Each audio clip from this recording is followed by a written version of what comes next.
Anda masih di Sapa Indonesia Pagi, Saudara. Untuk kali ketiga tahun ini, pemerintahan Prabowo Subianto kembali mengeluarkan paket stimulus untuk menggerakkan konsumsi dan mengungkit pertumbuhan ekonomi.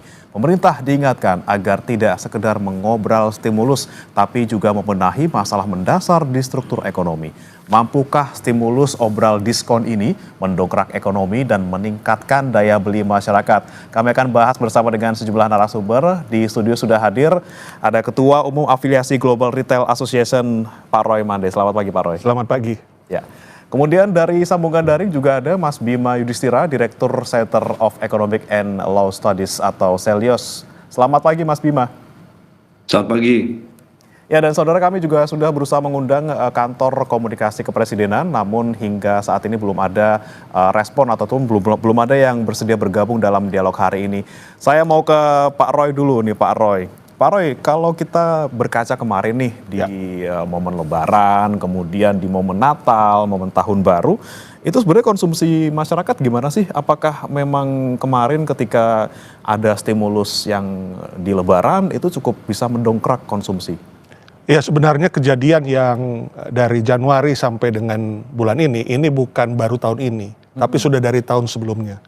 Di mana kita ketahui bahwa fokus pemerintah memang bukan untuk bagaimana melihat potensi konsumsi rumah tangga, tetapi banyak fokus yang sekarang sedang dilakukan.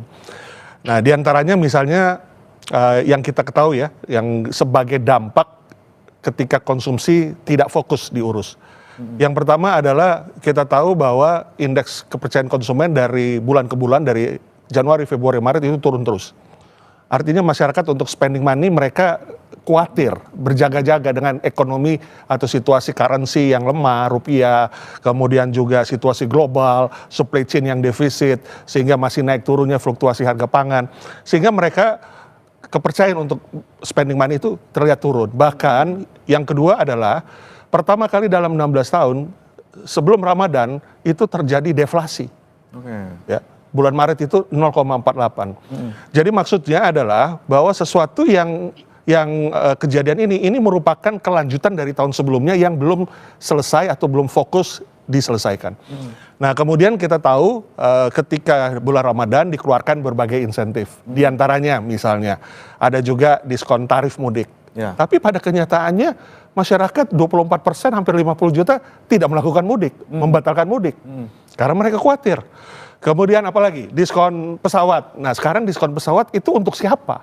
Jadi pertanyaannya ini diskon-diskon ini atau aturan-aturan kebijakan yang mau dibuat yang notabene dibilang buat daya beli, tapi buat siapa? Nah, sekarang kenyataannya ketika kami survei, itu Ramadan kemarin tuslah untuk masyarakat menengah ke bawah yang biasanya naik bus akap antar kota, antar provinsi, tuslah malah naik.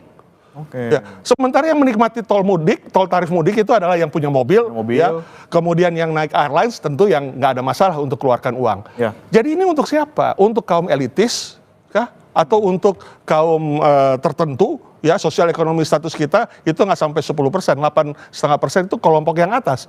Yang paling besar ada kelompok tengah, kemudian kelompok marginal di dalam piramid. Jadi ini kebijakan ini untuk siapa? Nah, kemudian sekarang diulang lagi. Ada kebijakan yang sifatnya itu untuk diskon lagi, diskon tarif tol, kemudian diskon airlines. Ini untuk siapa sebenarnya? Ya.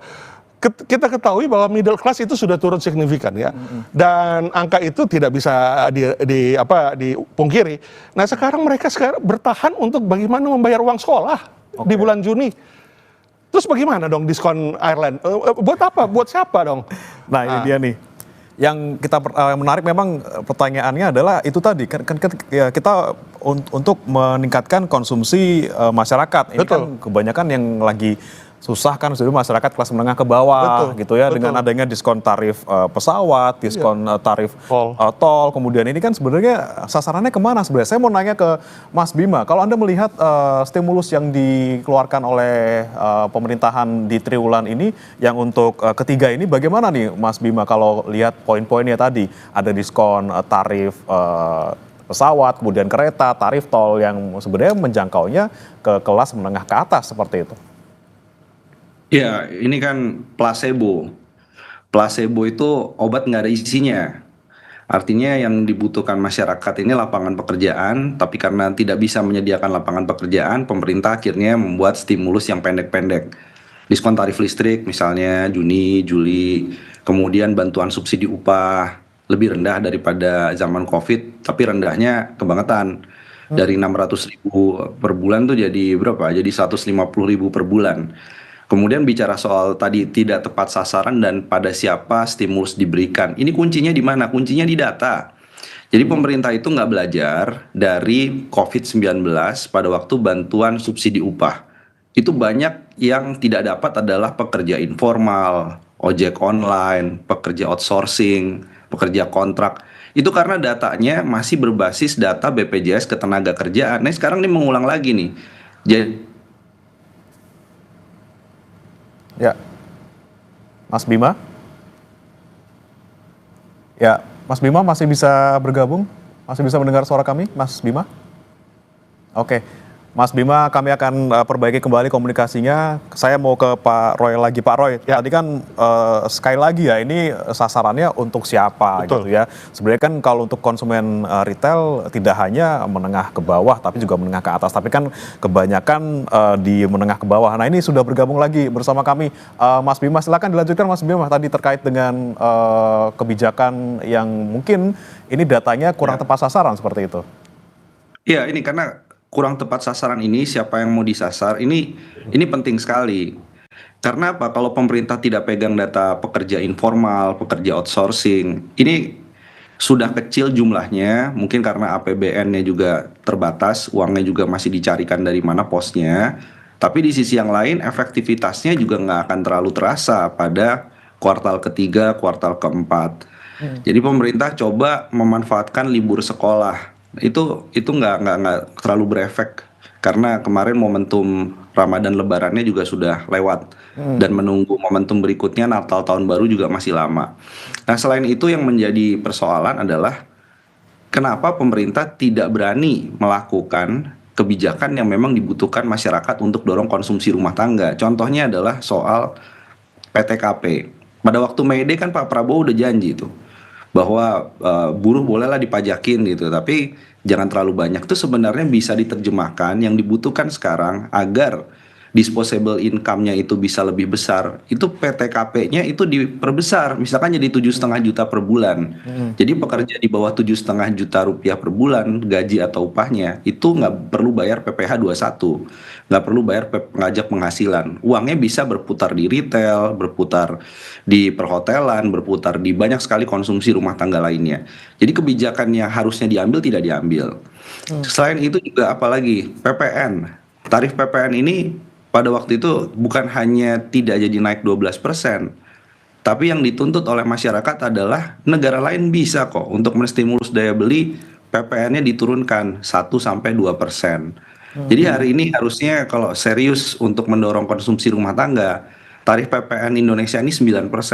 Ini pasti sektor retail, pengusaha retail nih semuanya happy kalau tarif PPN-nya bisa diturunkan, itu langsung terasa. Nanti cari pajak-pajak alternatifnya banyak lah, kepatuhan pajak dan lain-lain bisa didorong untuk menutup itu. Tapi intinya adalah masyarakat sekarang butuh yang betul-betul terasa. Termasuk juga diskon tarif listrik 50%. Itu sampai 1.300 VA. Padahal banyak pekerja dan juga masyarakat yang kos misalnya atau sewa rumah, dia nggak punya rumah itu, dia hanya menyewa. Tapi listriknya di atas 2.200 VA, itu banyak sekali, namanya kos-kosan. Dan itu juga mendapatkan paket stimulus yang sama. Jadi saya kira ini hanya sekedar mendorong populisme saja gitu ya, untuk meningkatkan approval rating dari pemerintah. Tapi esensi untuk menyelamatkan ekonominya, itu saya bilang ini adalah placebo. Jadi obat kosong yang efeknya sangat kecil. Oke, baik. Saya ke Pak Roy lagi. Pak Roy, tadi sekali lagi ya, ini kan momennya yang paling besar konsumsi biasa di Lebaran sama Tahun Baru, Natal sudah lewat gitu ya. Ini sekarang lagi digenjot lagi untuk konsumsi di masa libur sekolah. Ini bener kalau di libur sekolah tuh konsumsinya nggak terlalu gede gitu, Pak Roy? Iya, betul.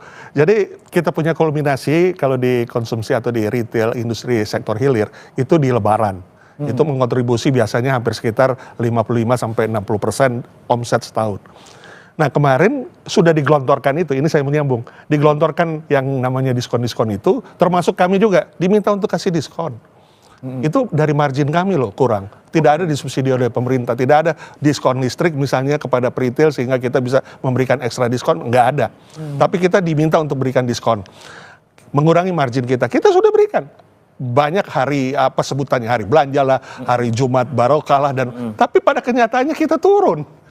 Nggak Di ngaruh, Ramadan efek itu, kemarin Pak? turun kita. Ya. Udah dikurangi marginnya, Sudah dikurangi konsumsi marginnya, tidak sudah naik. ada diskon-diskon Oke. yang tadi, airline, diskon mudik dan lain sebagainya. Nggak berpengaruh. Karena apa? Masyarakat saving, itu kan sudah sesuai dengan keadaan sekarang ini. Nah itu yang tadi saya setuju dengan Pak Bima katakan, sebenarnya kalau mau menguatkan daya beli, apa sih yang harus ada di kepala kita? Hanya dua saja. Ciptakan pendapatan. Yang informal workers menjadi formal workers. Kalau belum ada formal workers, belum ada industri yang membuka, ya buatlah kewirausahaan. Ya, yang ter-PHK itu dibuatkanlah warung misalnya di halamannya, itu mendapatkan pendapatan. Yang sederhana saja, nggak usah muluk-muluk. Jadi pendapatan, ciptakan pendapatan. Kemudian yang kedua, memotong kos hidup. Tadi sudah disebutkan, saya setuju dan Pak Bima katakan, ya PTKP harus dinaikkan dari 4,5 juta sekarang menjadi 7,5 juta. Itu cepet dong, jangan sampai terlalu banyak pembicaraan kemudian nanti baru setahun 2 tahun kemudian baru direalisasikan. Ya. Kemudian PPN, ada fiskal yang harus segmented. Sekarang beberapa kebutuhan bahan pokok memang tidak ada PPN-nya, ya. Tetapi yang lainnya masih ada, minyak goreng masih ada PPN. Ya. Yang beras, yang gula, oke, tidak ada. Nah, kenapa itu sekaligus saja dikurangi? Karena apa? Karena ini satu sisi memang kita memerlukan dana, tetapi konsumsi jauh lebih besar dibutuhkan untuk mengungkit pertumbuhan kita. Kalau nggak, pertumbuhan kita kemarin sudah jelas turun kan 4,8%. Ya. Dan kalau di kuartal kedua kita mendapatkan turun lagi dari 4,8%, maka Indonesia masuk negara resesi 2 kali terjadi penurunan. Nah ini kita pelaku usaha sebenarnya tidak bermaksud mengingkari atau juga enemy of the state untuk menyatakan hal-hal seperti ini, tapi kami memberi alert. Kita nggak mau bangsa kita ini masuk resesi misalnya. Ya. Dengan segala kebijakan yang sekarang sudah dilakukan dari helikopter view pemerintah kita apresiasi. Tapi menyentuh kepada lapisan masyarakat di mana konsumsi rumah tangga masih kontributor terbesar dari GDP kita. Hampir 51,8%, 52%. Itu harus diselamatkan. Ya. Ya tadi, bagaimana menciptakan atau menaikkan pendapatan dengan kewirausahaan ketika belum ada manufaktur yang dibuka, manufaktur banyak yang gulung tikar dan seterusnya. Bagaimana yang informal menjadi formal. Ada pendapatan jelas, kemudian kedua menekan biaya hidup. Ya. Nah itu yang meningkatkan daya beli, bukannya diskon airline atau diskon tol. Ya ini memang kami mengerti masih digarap oleh kementerian terkait, ya dari kementerian koordinator. Ya bijaklah kementerian terkait inilah. Lihatlah substansinya benar atau tidak untuk dilakukan. Ada beberapa yang sudah baik, misalnya ya yang disebut diskon listrik. 1.300 VA sekarang, kemarin 2.200. Tadi yang dikatakan Pak Bima, yang 1.300 itu berapa besar? Ya. Kemudian hanya 2 bulan lagi, kenapa nggak dibuat 1 tahun? PLN kan harus tetap produksi listrik, Ya. mau situasi apapun. Kenapa nggak sampai 1 tahun? Nah itulah kondisi-kondisi itu karena apa? Karena tidak ada evaluasi, Oke. tidak ada ruang dengar. Nah ini dia nih yang kita perlu cermati juga evaluasinya. Ini kan Mas Bima, kita kan sudah 3 kali, ini ketiga kalinya dikeluarkan untuk stimulus pemerintah untuk mendongkrak pertumbuhan ekonomi. Di stimulus yang pertama di bulan Januari ini soal kenaikan tarif PPN yang nggak jadi, itu kan sudah digelontorkan. Kemudian di Lebaran juga sudah digelontorkan. Nyatanya kan masih melambat pertumbuhan ekonomi bahkan di bawah 5%. Anda melihat kalau stimulus yang ketiga ini seperti apa? Kira-kira bakal bisa naikin apa enggak, Mas Bima? Jadi sebelum masuk evaluasi yang paling penting itu ngobrol nggak antara kementerian di bidang perekonomian. Tim ekonomi ini gimana koordinasinya? Karena ini terjadi berulang, persiapan dari stimulus yang harusnya kan berbasiskan pada data, siapa yang dapat, stimulusnya model seperti apa, berapa lama, kenapa dilakukan, anggarannya ada atau tidak. Ini kita lihat nih semua serba nggak siap. Jadi begitu stimulus diumumkan ditanya, ada nggak anggarannya? Karena itu butuh sekitar 50 triliun itu, stimulus-stimulus itu. Anggarannya masih dicari. Ini kan artinya masalah utamanya ini pembuat kebijakan ini tidak saling berkoordinasi di dalam tim ekonomi itu sendiri. Nah baru evaluasi.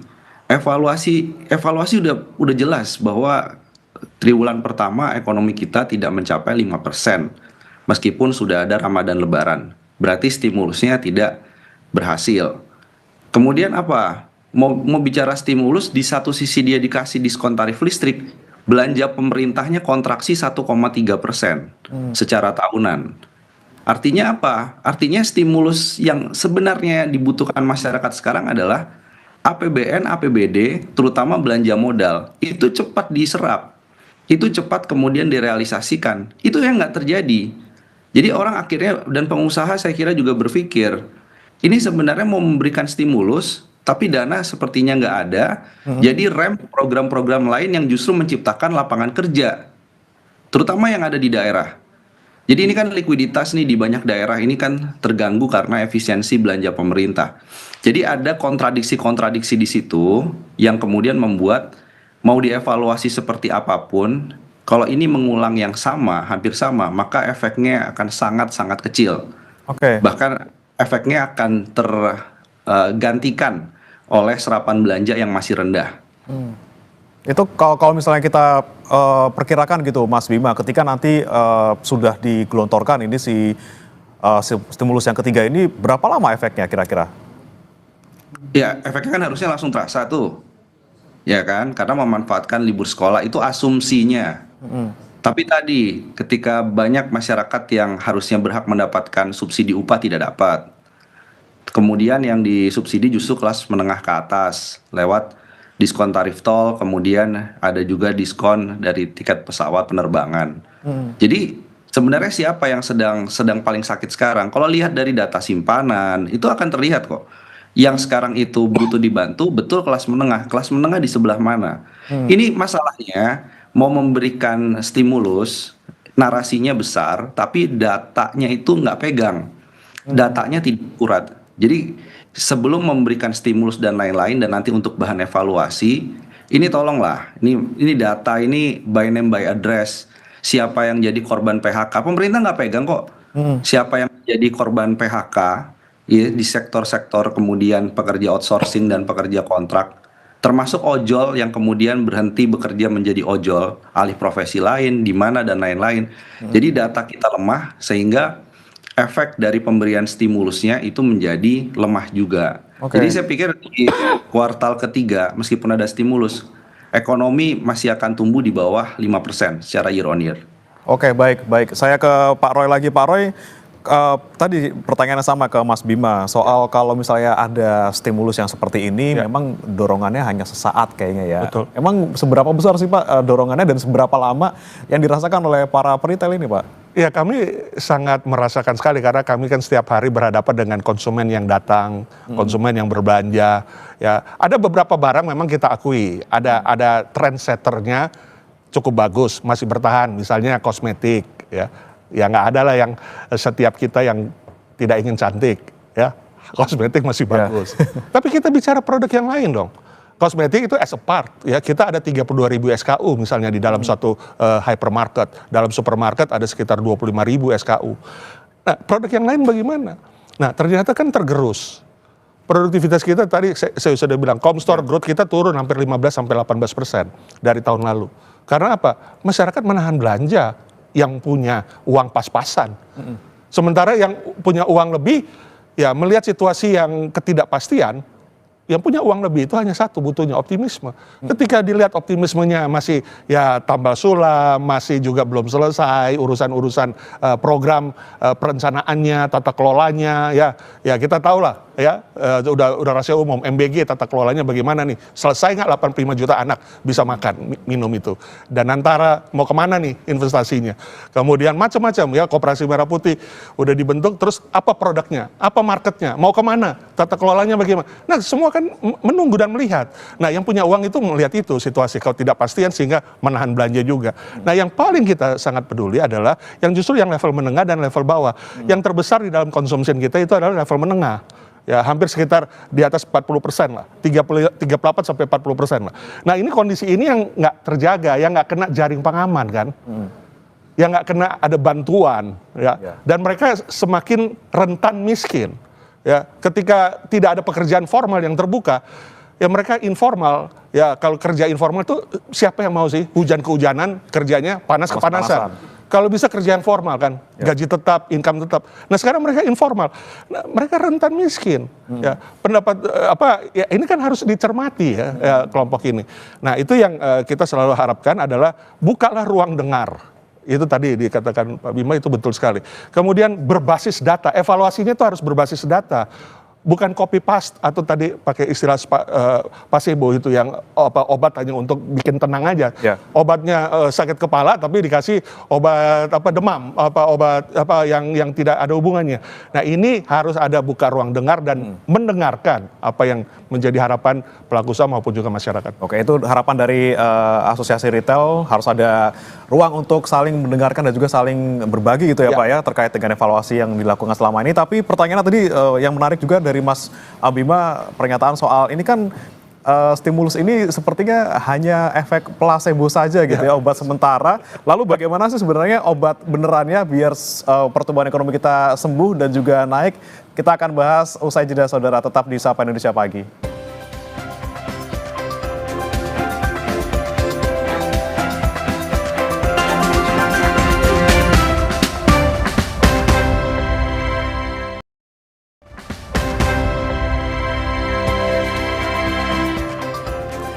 Ada kembali di Sapa Indonesia Pagi, saudara. Kita masih membahas terkait dengan stimulus yang diberikan oleh pemerintah untuk mendongkrak pertumbuhan ekonomi di triwulan 2 2025. Tadi menyambung ke Mas Bima. Mas Bima, ini kan kata-kata diskon, kata-kata gratis, ini kan kayaknya tuh laku banget ya di masyarakat tuh seksi gitu. Tadi kan Mas Bima juga sempat bilang gitu ya, ini tuh sebenarnya bisa jadi buat menaikkan approval rating gitu ya. Ya udah, yang pokoknya pemerintah udah melakukan sesuatu, mau dia efeknya kerasa apa enggak, ya udahlah pokoknya saya terkesannya adalah sudah melakukan sesuatu. Kalau Mas Bima melihatnya seperti itukah? Ya, saat ini nggak bisa dipoles citranya dengan hanya stimulus-stimulus yang sifatnya placebo dan temporer, karena yang dilihat misalnya job fair di Bekasi itu sampai meledak seperti itu, dan di banyak tempat banyak anak muda menganggur. Ini udah situasinya nggak bisa dijawab dengan stimulus-stimulus tadi. Dan saya mau menanggapi sedikit, misalkan Pak Roy tadi bilang soal kosmetik naik. Nah, ini justru yang terjadi sebenarnya lipstick effect. Ini situasi makin memburuk ekonomi, kemudian orang untuk menghibur diri dia beli kosmetik. Jadi kosmetik yang naik nih bisa jadi alarm sebenarnya bagi perekonomian gitu kan. Daripada pusing bayar pinjol, lebih baik uangnya buat beli kosmetik harga murah, yang penting dia happy. Nah, artinya situasi-situasi ini indikator-indikator ekonomi, apalagi yang mereka yang kelas menengah atas ya, investor-investor itu nggak akan membacanya hanya dengan pemerintah melakukan sesuatu, tapi pertanyaannya adalah yang dilakukan pemerintah itu efektif atau tidak menyelesaikan persoalan yang sifatnya sudah sangat struktural, sudah sangat fundamental. Nah, selain itu yang bisa dilakukan, ini sekarang nih semua sedang berharap begitu swastanya banyak yang melakukan rem karena berbagai hal ya, mereka menunda ekspansi, melakukan rekrutmen juga berkurang. Maka jawabannya, ini di teori ekonomi manapun deh, jawabannya adalah pemerintah itu melakukan apa? Jadi government spending atau belanja pemerintah itu adalah kuncinya gitu untuk bisa menyerap banyak tenaga kerja. Dan di pemerintah bukan hanya APBN, APBD. Ini semua orang sedang menunggu Danantara ini yang tadinya mau meleverage ekonomi, mau meningkatkan ekonomi, ini sedang mengerjakan proyek apa dan berapa banyak serapan tenaga kerjanya. Karena itu konsolidasi BUMN, ini kan kuasi kementerian BUMN yang sangat superpower. Dan artinya apa? Artinya cerita-cerita bahwa Danantara bisa mendorong serapan tenaga kerja, masuk ke sektor-sektor yang hijau, yang banyak menciptakan lapangan kerja baru.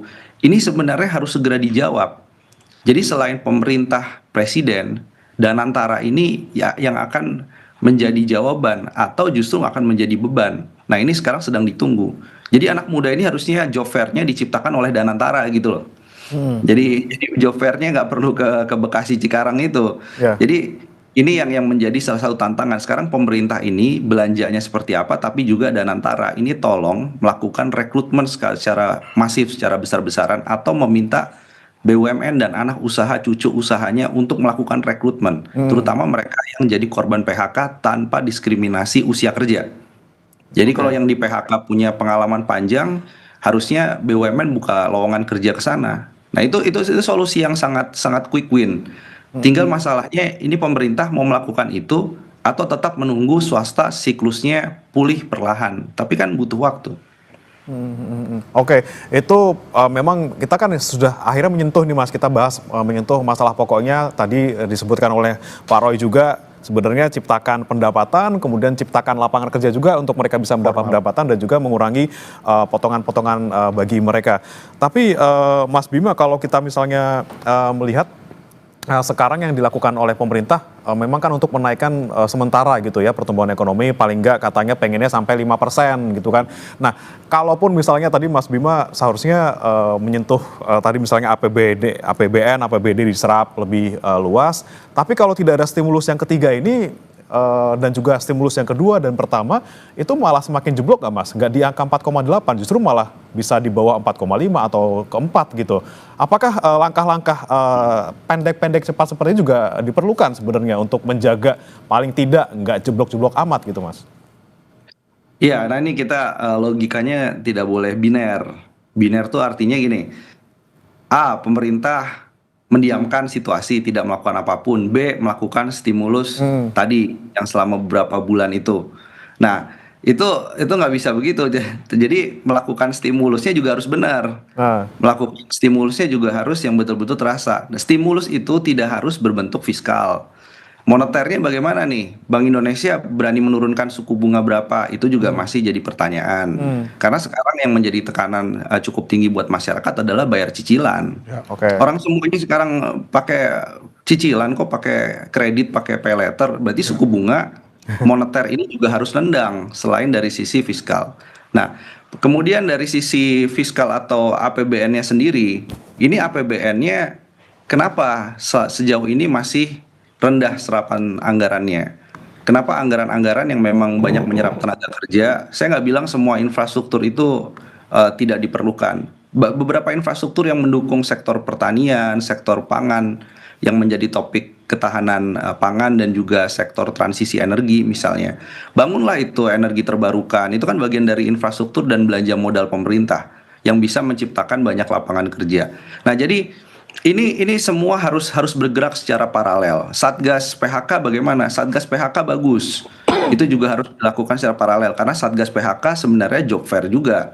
Tinggal siap nggak pelaku usaha nanti kalau sudah disetor data korban PHK-nya, nanti pelaku usaha bilang dari 2.500 orang cuman bisa menyerap 200 orang misalnya. Nah, jadi ini semua menjadi solusi yang harus dijalankan secara paralel. Jadi kita tidak hanya berharap pada stimulus dari sisi diskon listrik, diskon tarif tol, diskon maskapai penerbangan, itu hanya bagian kecil dari yang harusnya pemerintah melakukan banyak hal. Termasuk tadi melalui BUMN, UMKM, vendor-vendor UMKM, itu harus diajak masuk rantai pasok BUMN. Jadi banyak sekali yang bisa dilakukan kreativitas itu. Tapi satu hal, yang paling penting adalah setiap kebijakan stimulus, koordinasi. Karena yang menjalankan nanti adalah kementerian teknisnya. Kalau koordinasinya tidak beres di depan, maka implementasi stimulusnya juga akan sulit direalisasikan. Oke, baik. Saya ke Pak Roy lagi. Pak Roy, sebenarnya kalau dari sisi pengusaha seperti itu, apa sih sebenarnya stimulus yang diperlukan sekali gitu ya? Selain untuk meningkatkan pertumbuhan ekonomi, tapi juga untuk menjaga kelangsungan retail sendiri, Pak? Jadi tadi kan saya bilang kalau kita bicara konteks peningkatan daya beli, saya sependapat Pak Bima katakan bahwa memang kita harus jaga nih pendapatan kan. Kalau tidak ada sektor formal yang belum dibuka atau belum terrealisir program-program pemerintah, lumbung pangan lah atau apapun lah sebutannya, ya harus dibuatin kewirausahaan, nggak ada jalan lain. Kemudian yang kedua, menekan cost living, biaya-biaya hidup yang berkaitan dengan PPN tadi, bahan pokok harus ditambah lagi yang nggak kena PPN, kemudian juga PTKP dinaikkan dari 4,5 jadi 7, itu poin utamanya. Poin selanjutnya adalah insentif buat yang bawah, itu kan sudah berjalan selama ini. Itu harus betul-betul jelas datanya dan betul-betul masuk ke kantongnya masyarakat. Jangan lagi ada processing yang sifatnya ada hal-hal yang kita nggak harapkan sehingga ada ketidaksesuaian apa yang didapat. Kemudian dipikirkan juga nih level menengah, ya. Kita kan kalau bicara level bawah itu nggak lebih dari 20 juta, ya. Antara 18 jutaan sekarang ini, ya. Datanya banyak, ada yang bilang 16, ada yang bilang 18, anggaplah 20.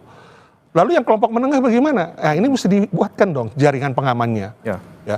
Nah, jadi insentif itu yang langsung kepada masyarakat, tidak lewat berbagai jalur, channel, atau apapun lah sebutannya, program atau apapun lah, baik itu pemerintah pusat ataupun juga implementasi pemerintah daerah, itu harus real betul masuk uang kantongnya di rakyat. Sekarang ini uang kan nggak masuk ke kantong rakyat, uang beredar di atas.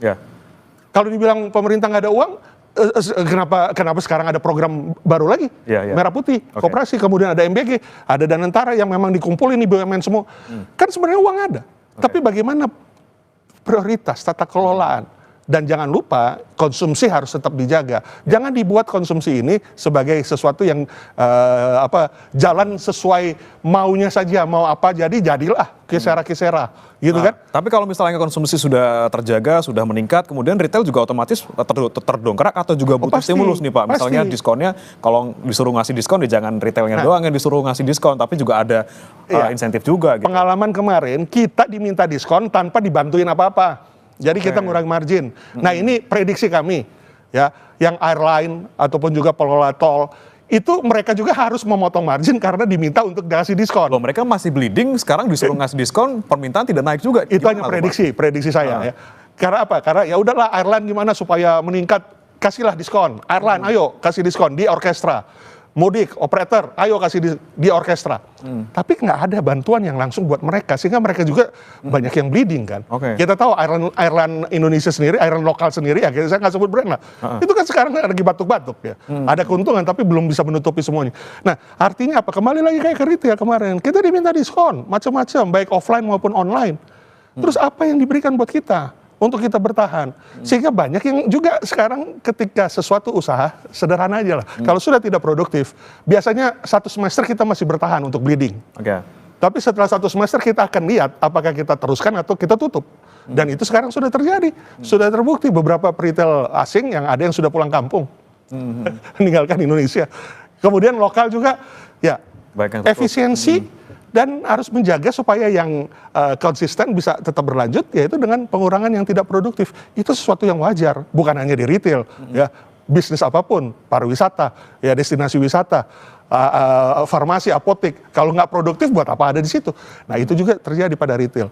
Nah, jadi kembali lagi, bagaimana tadi ditanyakan, apa ya lagi yang selain pendapatan sama biaya yang coba diallocated? Baik itu dari kebijakan fiskal maupun moneter. Moneter, ya suku bunganya coba ditinjau lagi lah, karena ini kan pengaruh kepada interest KPR atau KPM mobil dan rumah yang dibayar oleh mid level. Tapi bagaimana insentif itu yang langsung kepada kantong masyarakat, ya. Yang di bawah sudah, tapi yang di tengah ini dipikirin bagaimana caranya. Karena yang di tengah ini juga kan nyicil rumah mahal juga gitu Pak, nggak dapat insentif gitu kan ya. Ya bunganya kan masih bunganya masih tinggi, dan saya mau nanya kan masih tinggi. Nah, saya mau ke Mas Bima, ini kan kemarin baru diturunin gitu ya suku bunga BI, tapi kalau untuk langsung ke masyarakat, apalagi mungkin kelas menengah gitu kan tidak langsung terasa. Mungkin terasanya benar Mas ya, dari 6 sampai 1 tahun kemudian gitu ya penurunan suku bunga, dan otomatis juga bukan otomatis bank-bank yang ngasih kredit ini langsung ngasih diskon ataupun nurunin suku bunganya serendah itu. Mas Bima melihatnya seperti apa? Ya, suku bunga berapa banyak dia penurunan suku bunganya? 50 basis poin kan enggak? 25 Jadi, ya suku bunganya belum terasa berarti, dan transmisinya lama. Tapi yang kedua adalah bank juga khawatir ini sekarang ini, terutama dengan Koperasi Desa Merah Putih. Likuiditasnya sedang tertekan kan, jumlah simpanan perorangannya turun dan lain-lain. Tapi di sisi yang lain dia di-push untuk membiayai sesuatu yang beresiko tinggi. Sudah beresiko tinggi, ya kan bunganya cuma 3% itu Koperasi Desa Merah Putih. Sudah beresiko tinggi. Ini juga saya ingin menganalisis secara singkat bahwa adanya Kopdes Merah Putih dengan anggaran yang sangat besar plus himbara juga dipaksa di sana. Ini yang kita lagi hitung, berapa banyak pelaku usaha mikro, ultra mikro yang harus gulung tikar karena adanya Kopdes Merah Putih. Karena yang terjadi ini adalah mengganti banyak sekali pelaku-pelaku usaha existing yang ada di pedesaan. Itu stimulus atau itu menjadi hambatan ekonomi. Nah, itu pemerintah harus punya kajian seperti itu. Jadi mau mengeluarkan kebijakan apapun MBG dan lain-lain, yang selalu ditanya adalah kajiannya mana, Ya. hitung-hitungan datanya mana. Itu yang paling penting gitu yang ke depan. Jadi mau ada stimulus tapi Kopdes Merah Putih tadi mensubstitusi pelaku usaha yang ada di daerah, maka kita akan melihat apa yang terjadi dengan angka kemiskinan. Itu bukannya mengalami penurunan, tapi justru bisa jadi mengalami kenaikan dengan stimulus ataupun program yang saling mensubstitusi tadi, Ya. saling mengganti. Dan saya pikir untuk pendapatan masyarakat ini, kalau suaranya kan ini sama nih ya, antara akademisi ya, lembaga penelitian dengan pelaku usaha bahwa pajak dan pajak ini yang langsung terkena ke pengusaha kena dan lain-lain. Jadi kalau mumpung Dirjen Pajaknya ini baru, tolong bicara dengan Kementerian Keuangan, Menteri Keuangan dengan Komisi 11 di DPR. Untuk apa? Untuk melakukan revisi undang-undang terkait dengan PPN. PPN itu penting, PTKP juga penting. Tapi selain itu yang selalu kita lihat, pemerintah bukan tidak memberikan insentif perpajakan. Setiap tahun itu belanja perpajakan kita 400 triliun. Apa yang masalah? Yang masalah ini, nah ini Pak Roy harapannya juga menanyakan terus, 400 triliun belanja pajak ini ke siapa? Efek tenaga kerjanya apa? Efek ke retail, ke ekonominya itu apa? Ini harus dievaluasi, karena belanja pajak ini sebenarnya insentif, tapi kalau tidak terasa berarti potensial loss perpajakan. Ya. Nah ini yang selalu kita minta, tapi belum mendapatkan insentif yang sesuai justru ke sektor padat karya dan sektor retail. Sekarang adalah sektor hotel, akomodasi, makanan minuman, yang harusnya belanja perpajakan itu juga diarahkan sebagian ke sana. Jangan industri padat modal yang tidak banyak menyerap tenaga kerja dapat terus tanpa ada evaluasi. Sekali lagi evaluasi ya Mas ya terkait dengan perpajakan, kemudian ini pun stimulus-stimulus yang dilakukan pemerintah untuk di kuartal 2 2025 juga harusnya dievaluasi dari stimulus sebelum-sebelumnya, dan semoga dengan adanya evaluasi mendengarkan dari seluruh pihak termasuk dari pihak retail dan juga dari semua stakeholder ini bisa menghasilkan kebijakan yang kedepannya tidak hanya untuk placebo dan juga dorongan sesaat, tapi juga secara garis besar, secara keseluruhan bisa meningkatkan pertumbuhan ekonomi kita, dan semoga di atas 5% walaupun agak sulit ya. Baik, terima kasih Pak Roy Mande, Ketua Umum Afiliasi Global Retail Association, dan juga Mas Bima Yudhistira, Direktur Eksekutif Seldes, sudah bergabung bersama kami di Sapa Indonesia Pagi. Selamat pagi, salam sehat. Pagi, terima kasih. Salam sehat.